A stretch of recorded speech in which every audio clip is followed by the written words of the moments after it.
3 piraso lang po mga kanayon. Pero hindi ko na din pinalampas dahil napakasarap nga po ng gantong klase ng isda.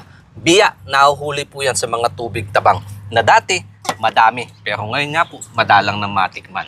Hilig ko nga po ang ulam na masabaw. Lalo na kapag yung medyo may kaunting kagat ba ng asim. At ngayon, dito ko naman po kukunin sa santol.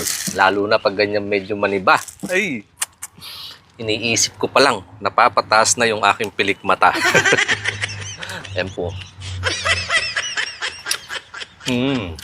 Kaunti lang po yung sabaw para lasap yung asim at saka sarap. Patis, sibuyas, luya, pampalasa.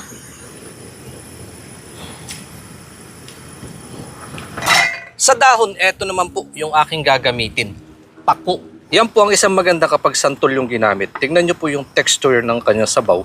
Medyo lumalapot na. Yan ko lang po na siling panigang. Lagay ko na din po itong talbos. At lalo magpapalabas ng kanyang sarap, pipigaan ko lang po ng kalamansi. Ayos na po yan. Mas gusto ko kapag medyo half cook lang yung kanyang talbos. His name, Amen. Sarap. Yun o. Tingnan po yung sabaw. Namumuti.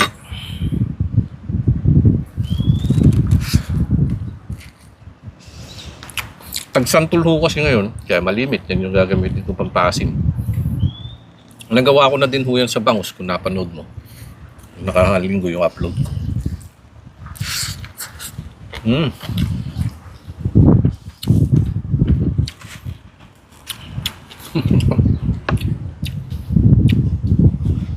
Napakasarap.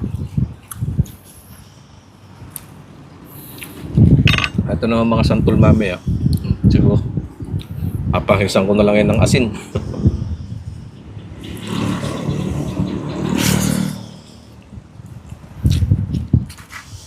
Pampulutan ko sa hard.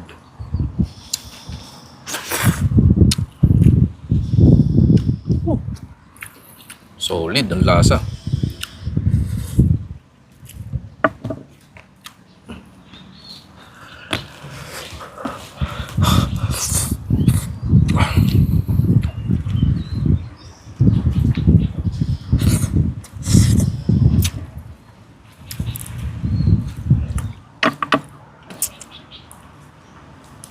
At isa din ho itong napakalinis na klase na isda.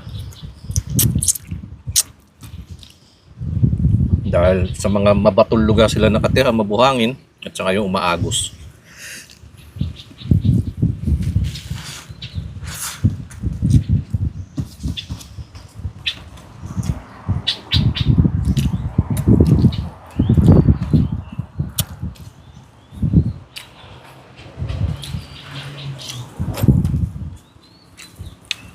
Gusto ko nga ho ito ipatikim nung pumasyal si na tatay dito. Yung nga lang, wala akong natsambahan.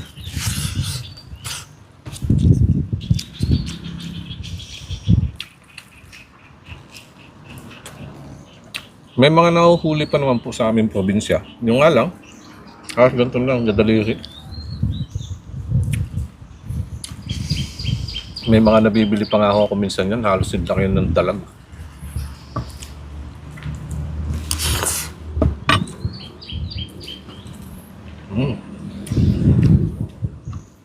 Sarap.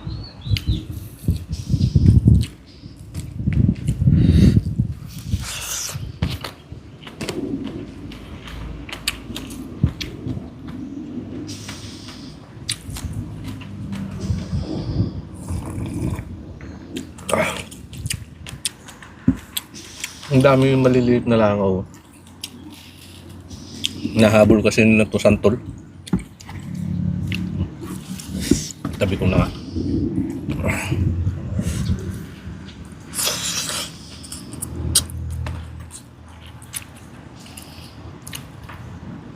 Isa po yan, no? Yung ulo.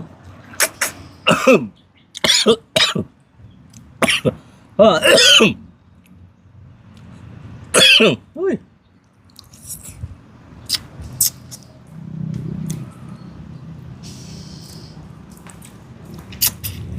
Excuse me. Alam mo yung pulburon. Paghigo po ng ano yan? Yung mikmik na gatas noon.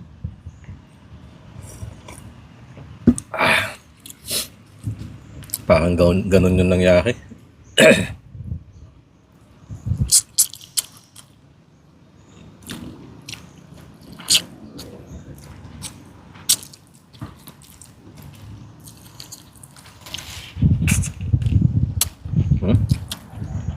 Solid.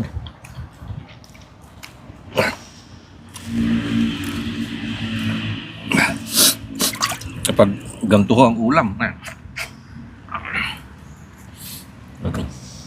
labas ng pawis.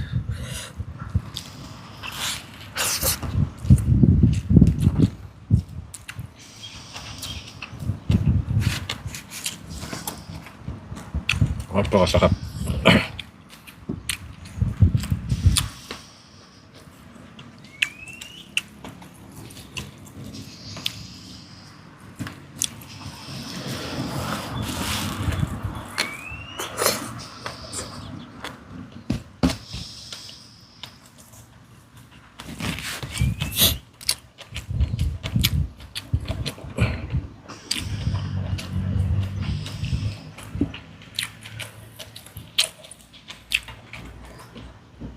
Ito lang dalawa ang titirahin ko.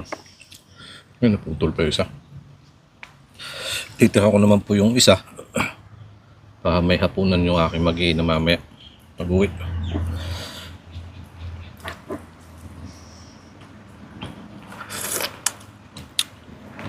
Grabe. Sapo talaga nung kanyang sapaw.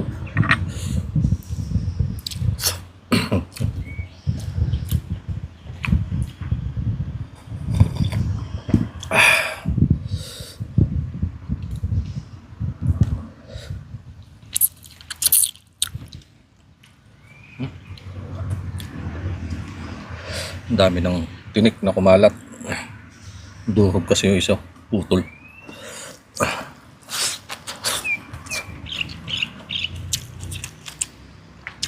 Diyan ko na muna tatapusin mga kanayon. At lilinisan ko lang ho ito. Maraming salamat na naman po ulit sa inyong pagsama sa aking binahaging pagkain bukid. Kita-kits po tayo sa mga susunod kong upload. Dan ho muna kayo, kain po tayo. Malat yung tinik dito sa kanin.